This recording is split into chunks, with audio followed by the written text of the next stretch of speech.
का ध्यान करना चाहिए।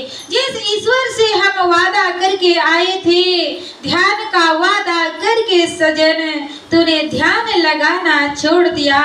शीश तले पग ऊपर थे, जब मात के गर्भ में लेट रहा, ईश्वर से इकरार किया, तूने भूल के वो सब छोड़ दिया। ध्यान का वादा करके सजन तूने ध्यान लगाना छोड़ दिया। हमारे संत कहते हैं कि हे जीव, तू जब माता के गर्भ में था तो भगवान से बार बार वादा किया कि हे प्रभु, आप हमें संसार में भेज दो, इसे काल कोठरी से बाहर निकाल दो, हम संसार में जाएंगे, आपका ध्यान करेंगे, भजन करेंगे। लेकिन यहाँ आकर के जीव भूल जाता है। हम धीरे धीरे करके और माया में उलझ जाते हैं। इतना उलझ जाता है कि हमें स्वयं को भी पता नहीं है कि हम इस संसार में आकर के क्या कर रहे थे और हम कहाँ जा रहे हैं, हम किस लिए आए थे, ये तो हम भूल ही गए। लेकिन संत हमें बार बार याद दिलाते हैं, जागो रे दिन जागना, अब जागन की बार, फिर क्या जागे नानका, जब सोवे पाँव पसार। कि बार बार हमें संत महान पुरुष आवाज लगाते हैं, हमें जगाते हैं, फिर भी हम जो है समझ नहीं पाते हैं।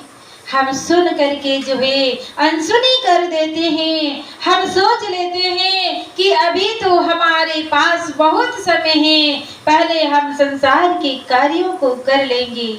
लेकिन सजनों, क्या हमें पता है कि ये जीवन हमें कब तक मिला हुआ है? ये किसी को भी नहीं पता। आज संसार के अंदर हम कोई वस्तु सामान खरीदते हैं तो हम सबसे पहले गारंटी पूछते हैं कि भाई इसकी गारंटी क्या है, उसके बाद हम खरीदते हैं। लेकिन जब ये जीवन मिला है तो कोई गारंटी कार्ड साथ में हमें नहीं मिला है, फिर भी व्यक्ति सोचता है कि हमें अभी वर्षों जीना है, पहले हम संसार के कार्यों को कर लेंगे, अभी क्या जल्दी है। लेकिन किसी को नहीं पता कि ये जो श्वास रूपी पंछी है ये कब और किस समय निकल जाए, किसी को नहीं पता। तभी तो संत कहते हैं, बिन मुहूर्त के उठा ली जाएगी, जब तेरी डोली निकाली जाएगी। सजनों, वास्तव में फिर जो है कोई मुहूर्त नहीं निकालेंगे। आज अगर हम कोई कार्य करने जाते हैं, कोई छोटा कार्य भी अगर हम करते हैं तो सबसे पहले हम मुहूर्त निकालते हैं, पंडित जी के पास जाते हैं, पंडित जी कोई अच्छा सा मुहूर्त निकाल दो, हमें गाड़ी खरीदनी है, हमें मकान बनाना है। लेकिन वो तो हम मुहूर्त निकाल ही लेंगे, परंतु जब ये श्वास रूपी पंछी निकलेंगे तो कोई भी मुहूर्त नहीं निकालेंगे। पता सब कहते हैं, पता नहीं है कहाँ और किस समय हमारे ऊपर वो मौत रूपी टपका आ जाए। ये नहीं पता है कि हम घर में रहेंगे या परदेश में रहेंगे। जहाँ भी उसका समय पूरा हो जाएगा वहीं आकर के और वो पकड़ करके ले जाएंगे। चाहे कितना भी बड़ा विद्वान क्यों ना है, कितना भी बड़ा ज्योतिष क्यों ना है, चाहे वो सब कुछ जानता हो कि किस समय किस घड़ी मुझे जाना है, फिर भी वो अपने आप कुछ नहीं कर सकते हैं। हम लुकमान वेद के बारे में सुनते हैं कि लुकमान वेद संसार के अंदर इतना बड़ा ज्योतिष था, इतना बड़ा कहते हैं विद्वान था कि वो स्वयं अपने बारे में भी सब कुछ जानता था कि किस समय किस घड़ी मुझे संसार को छोड़ करके जाना है।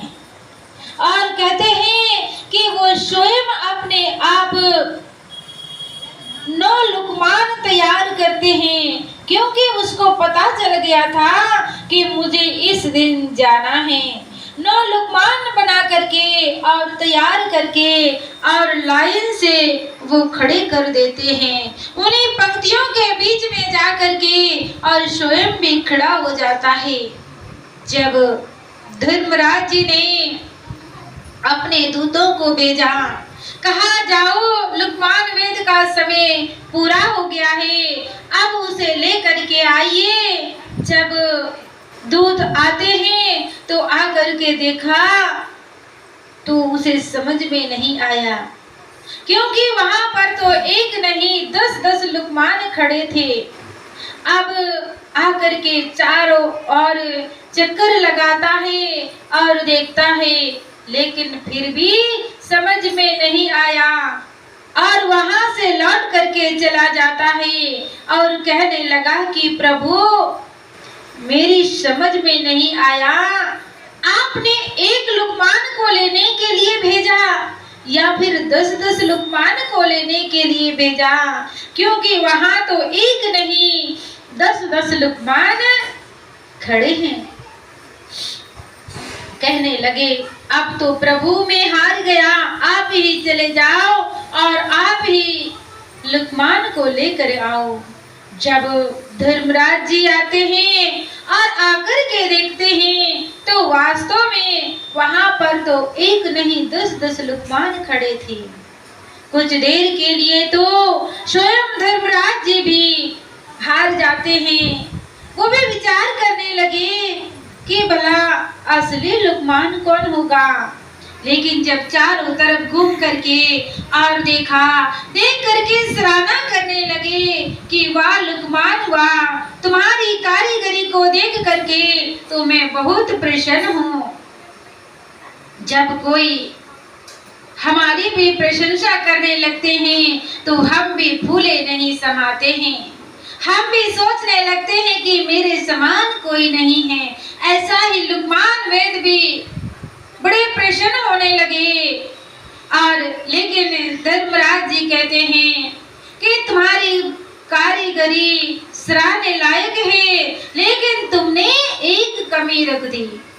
आप जब एक कमी कहा तो तत्काल हाथ जोड़ करके और पंक्ति से बाहर आ जाता है और कहने लगा कि प्रभु आप बताइए क्या कमी है, मैं अपनी कमी को सुधारूंगा।